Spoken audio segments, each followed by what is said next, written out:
ಆತ್ಮೀಯ ವೀಕ್ಷಕರೇ, ಪ್ರೀತಿ ನಮಸ್ಕಾರಗಳು. ಮತ್ತೊಮ್ಮೆ ವಾಣಿ ಕಿಚನ್ಸ್ಗೆ ಆತ್ಮೀಯ ಸ್ವಾಗತ. ಈ ದಿನದ ರೆಸಿಪಿ ಏನಂತ ಹೇಳಿದ್ರೆ ಮಟನ್ ಬಿರಿಯಾನಿ.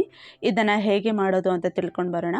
ವಾಣಿ ಕಿಚನ್ಸ್ಗೆ ಇನ್ನು ಸಬ್ಸ್ಕ್ರೈಬ್ ಆಗಿಲ್ಲ ಅಂತ ಹೇಳಿದ್ರೆ ಸಬ್ಸ್ಕ್ರೈಬ್ ಮಾಡಿಕೊಡಿ, ಹಾಗೆ ಲೈಕ್ ಮಾಡಿ, ಮರೆಯದೆ ನಿಮ್ಮ ಫ್ರೆಂಡ್ಸ್ಗೆ ಮತ್ತು ಫ್ಯಾಮಿಲಿ ಫ್ರೆಂಡ್ಸ್ಗೆ ಶೇರ್ ಮಾಡಿ, ಹಾಗೆ ವಿಡಿಯೋನ ಎಲ್ಲ ಸ್ಕಿಪ್ ಮಾಡದೆ ಪೂರ್ತಿಯಾಗಿ ನೋಡಿ ವೀಕ್ಷಕರೇ. ಬನ್ನಿ ಈಗ ಹೇಗೆ ಮಾಡೋದು ಅಂತ ತಿಳ್ಕೊಂಡು ಬರೋಣ. ನಾನಿಲ್ಲಿ 1 kg ಮಟನ್ನ ವಾಶ್ ಮಾಡಿ ರೆಡಿ ಮಾಡಿ ಇಟ್ಕೊಂಡಿದ್ದೀನಿ ವೀಕ್ಷಕರೇ. ಇದರಲ್ಲಿ ಅರ್ಧ kg ಸಾಂಬಾರಿಗೆ, ಅರ್ಧ kg ಮಟನ್ ಬಿರಿಯಾನಿಗೆ ಸಪ್ರೇಟ್ ಮಾಡ್ಕೊಳ್ತೀನಿ. ಬೆಂದ ನಂತರ ವಾಶ್ ಮಾಡಿ ಇಟ್ಕೊಂಡಿದ್ದಲ್ಲ ಮಟನ್ನ ಬೇಯಲಿಕ್ಕೆ ಇಟ್ಟಿದ್ದೆ ವೀಕ್ಷಕರೇ. ಕುಕ್ಕರಲ್ಲಿ ಸ್ವಲ್ಪ ಉಪ್ಪಾಕಿ 7 ವಿಷಲ್ ಆದ ನಂತರ ನೋಡಿ ಯಾವ ರೀತಿ ಬೆಂದಿದೆ ಅಂತ ಹೇಳಿ ಇದನ್ನು ಸೈಡಿಗೆ ಎತ್ತಿಟ್ಕೊಳ್ತೀನಿ ವೀಕ್ಷಕರೇ. ರುಬ್ಲಿಕ್ಕೆ ಬೇಕಾಗುವಂತಹ ಪದಾರ್ಥಗಳು: ಕಟ್ ಮಾಡ್ಕೊಂಡಿರುವಂತಹ 2 ಈರುಳ್ಳಿ, 5 ಹಸಿಮೆಣಸಿನಕಾಯಿ, ಬೆಳ್ಳುಳ್ಳಿ, ಶುಂಠಿ, ಲವಂಗ, ಚಕ್ಕೆ, ಮೆಣಸು, ಕಟ್ ಮಾಡ್ಕೊಂಡಿರುವಂತಹ 2 ಟೊಮೊಟೊ, ಕೊತ್ತಂಬರಿ, ಪುದೀನ, ಇದನ್ನೆಲ್ಲ ಮಿಕ್ಸಿಗೆ ಹಾಕೊಂಡು ಬರ್ತೀನಿ ವೀಕ್ಷಕರೇ. ಪಾತ್ರೆಗೆ 5 ಟೇಬಲ್ ಸ್ಪೂನ್ ಎಣ್ಣೆ ಹಾಕ್ಬಿಟ್ಟು ಕಾಯ್ಲಿಕ್ಕೆ ಇಟ್ಟಿದ್ದೆ ವೀಕ್ಷಕರೇ. ಈಗ ಏನು ರುಬ್ಕೊಂಡು ಬಂದಿದ್ದೀನಲ್ಲ ಆ ಮಸಾಲೆನ ಇದರಲ್ಲಿ ಹಾಕ್ಕೊಳ್ತಾ ಇದ್ದೀನಿ.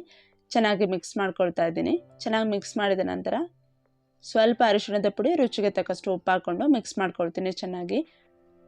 ಚೆನ್ನಾಗಿ ಕುದಿಬೇಕು. ನೀರಿನ ಅಂಶ ಕಡಿಮೆ ಆದಷ್ಟು ತುಂಬ ಟೇಸ್ಟಿಯಾಗಿರುತ್ತೆ. ಫ್ರೈ ಆದಷ್ಟು ನೋಡಿ ಯಾವ ರೀತಿ ಅಂತ ತೋರಿಸ್ತೀನಿ. ಹಾಗೆ ನಾನಿಲ್ಲಿ ಏನು ಅರ್ಧ kg ಮಟನ್ನ ಬೇಯಿಸಿಟ್ಕೊಂಡಿದ್ನಲ್ಲ ಅದರಲ್ಲಿ 1/4 kg ಬೆಂದಿರೋಂತಹ ಮಟನ್ನು ಮತ್ತು ಬೆಂದಿರೋಂತಹ ರಸ ಇರುತ್ತಲ್ಲ ಅದನ್ನು ಕೂಡ ಇದರಲ್ಲಿ ಹಾಕ್ಕೊಂಡಿದ್ದೀನಿ ವೀಕ್ಷಕರೇ.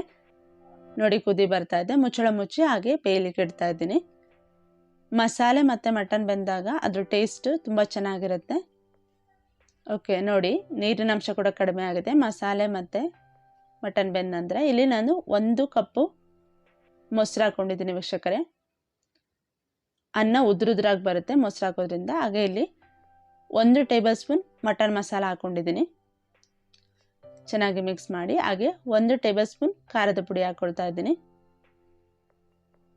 ನೋಡಿ ಮಸಾಲೆ ಎಲ್ಲ ಬಂದು ಮಟನ್ ಎಲ್ಲ ಅದರಲ್ಲಿ ಬೆಂದಿರೋದ್ರಿಂದ ಗಟ್ಟಿ ಆಗ್ತಾ ಇದೆ ಇವಾಗ. ಹಾಗೆ ನಾನಿಲ್ಲಿ ಈ ಗ್ಲಾಸಲ್ಲಿ 4 ಗ್ಲಾಸು ನೀರು ಹಾಕ್ಕೊಳ್ತಾ ಇದ್ದೀನಿ ವೀಕ್ಷಕರೇ.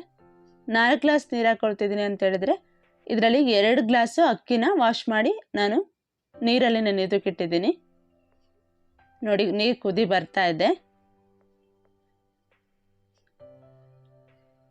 ನೀರು ಕುದಿ ಬರೋ ಟೈಮಲ್ಲಿ ನಾನು ಏನು 4 ಗ್ಲಾಸ್ ನೀರು ಹಾಕ್ಕೊಟ್ಟಲ್ಲ ಆ ಗ್ಲಾಸಲ್ಲಿ 2 ಗ್ಲಾಸು ಅಕ್ಕಿನ ವಾಶ್ ಮಾಡಿ ನೀರಲ್ಲಿ ನೆನೆಯೋದಕ್ಕಿಟ್ಟಿದ್ದೆ ವೀಕ್ಷಕರೇ. ಆ ಅಕ್ಕಿನ ಇದರಲ್ಲಿ ಹಾಕ್ಕೊಳ್ತಾ ಇದ್ದೀನಿ. ಚೆನ್ನಾಗಿ ಮಿಕ್ಸ್ ಮಾಡಿ ನೋಡಿ ಕುದಿ ಬರ್ತಾ ಇದೆ, ಎಷ್ಟು ಚೆನ್ನಾಗಿ ಕುದಿ ಬರ್ತಿದೆ ಅಂತ ಹೇಳಿ. ಆಲ್ಮೋಸ್ಟ್ 3/4% ಬೆಂದಿದೆ. ಇವಾಗ ಸ್ವಲ್ಪ ಲೋ ಫ್ಲೇಮಲ್ಲಿ ಇಡ್ತೀನಿ ವೀಕ್ಷಕರೇ.